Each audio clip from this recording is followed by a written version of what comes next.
We're talking to Ms. Siddiqui and Mr. Herman, and the topic is the State Department of Education and Literacy in the state of Tennessee.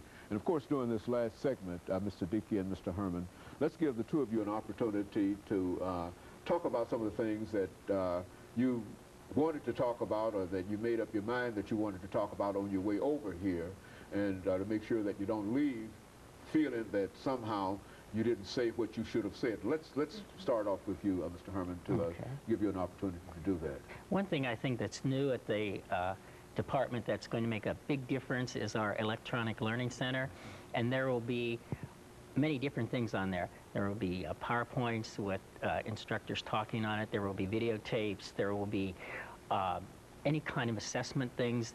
Anybody can access it, teachers and parents and State Department personnel. And I think that, for example, if a teacher is having trouble maybe teaching phonics, for example, there will be something on there that they can go to and look at. It's going to be huge. It's just starting out small now, but we're planning on putting a lot of different things on the Electronic Learning Center, and I think it's really going to be excellent. And so that's what they're going to call it, the Electronic Learning ELC, Center. yes, and it will be something that will be highly used, I believe, and as we grow and people learn about it, I think it's going to become a real educational resource in Tennessee. I think it's going to be excellent. So I think that's one thing that's a major change in what we're doing at the State Department. And as Tabitha said, you know, it's because of the financial crunch, we can't travel as much as we once were to go into the schools. We do some, but we are certainly limited. But this kind of thing will certainly help in that area. Also, with the coming of online courses, and you know, that's a wonderful way to learn, a wonderful way to do things, and so online courses is another way that we have to work with it, and that kind of thing electronically, you know, internet we, as we move into the 21st century, we're going to be doing more and more of that anyway, just not because of the financial crunch, but just because it's a way to do it. Right. The nation is going. The nation is going that way, right? And we will too. And it's a good way to get good professional development into communities that are remote, that you know it's hard to travel to them. And I think that is a major change in what we're doing at the State Department right there. The ability to now reach them in a way that you've never been able to reach people before. Yes, and it's very exciting. Even those who might not be literate, they can still hear and watch and do that and thereby even become literate. Yes, yes. And teachers can stay up on the latest professional development in their areas. You know, it's something that we did not have access to before. So it is very exciting.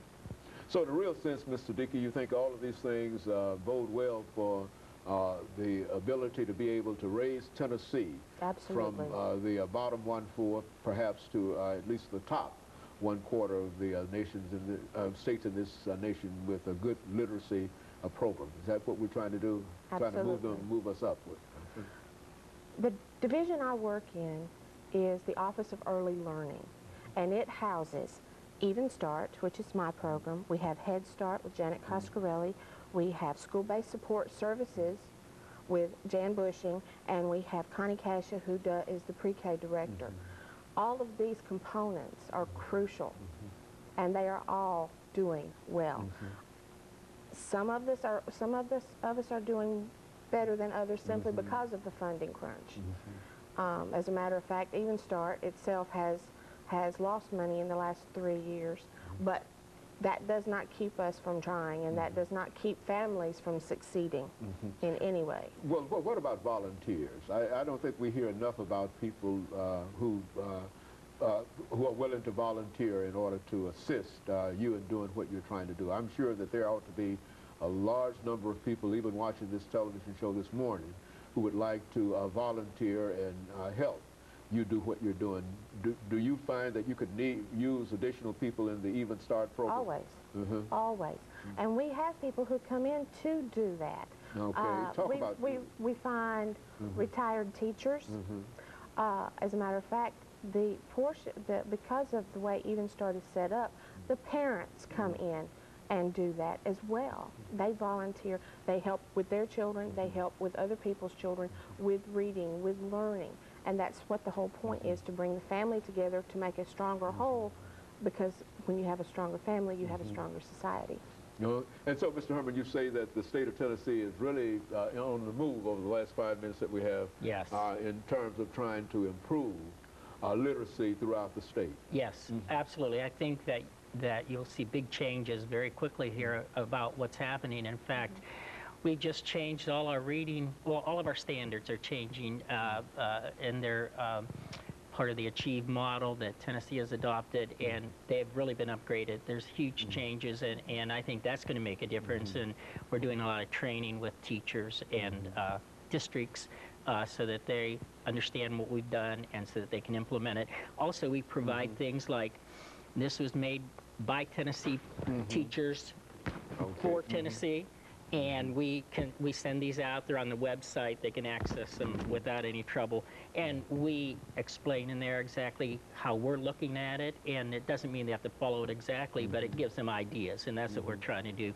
Get as many ideas out there and let them take them and use them the way that they think it's good to use with their students, because every school is different, every district's different. I mean, we have to look at the differences in the districts, and we have to change according to what we find, and so that's good. That's a good thing. And you know, I think that over the last 3 minutes that we have here, let's say something about what I've noticed in terms of literacy in the state of Tennessee, and I'm not sure whether it's a program of the Department of Education or whatnot, that there are a large number of corporate sponsors dealing with literacy in Tennessee, and I mentioned specifically when you go into Dollar General or whatever, some of these other establishments, there's always this little can that's there for you to contribute for literacy. Now, has the department anything to do with that, or is that something that is simply carried on by Dollar General itself? Dollar General mainly handles that, and they have their own person to do that, but we certainly always recommend schools and teachers to write a proposal for Dollar General, and they're very good at that. Also, I'm working with Cracker Barrel, and it's a rocking reader program, and they will donate books and 2 of their rocking chairs and a bookcase to the schools, and then this is where the volunteers come in. The volunteers come in and read one-on-one with the students, and it's very successful, and they've just launched that this year, and it's really moving along. So I do think corporate sponsors is very important, and we need to be out there looking. So you would encourage those corporate sponsors that might be looking on today, that instead of complaining about the lack of literacy in the state of Tennessee, that there's something that they can do in spite of the fact. Yes. Very good, and I think that now we've got about 2 minutes. Over the last minute, let's some of your final thoughts, Mr. Well, and I think when we look at where literacy is in Tennessee, I think we have a long way to go, but I think we're moving quickly. I think we have moved a long way, and I also think there's no reason why we can't be #1 in the United States. I feel that we certainly have the understanding, the personnel. We certainly have a group of students who are willing to learn, and so we just need to get it all moving in the right direction, and I really think we are right now. I'm very excited about what's happening at the State Department, and I think that literacy is the #1 issue right now, and I think that the State Department is really addressing that across the board in all areas, so we are excited about it. Very good. Ms. Siddiqui, final statement. Literacy is the foundation for everything. You can't do math, you can't do science, you can't do social studies. All of it comes back to reading and engendering a desire and a passion for reading in our children that will carry them into their future and ours. So anything anyone can do to help a literacy organization in their community, please go volunteer. If you can't volunteer time, if you can't volunteer money, volunteer time. And so we're calling upon corporate sponsors and volunteers to assist in this whole issue of literacy in the state of Tennessee. And of course, let me thank the 2 of you over the last half minute that we have, Mr. Herman and Ms. Siddiqui, for bringing us that excellent information relative to what the Department of Education is doing in the state of Tennessee to increase the number of literate individuals, which is to say that that will also improve other aspects of life in the state of Tennessee, as your Even Start program probably demonstrates, dealing with families, and et cetera. And of course, let me encourage our audience to tune in again next week for another informative edition of Comments. Thank you and good morning.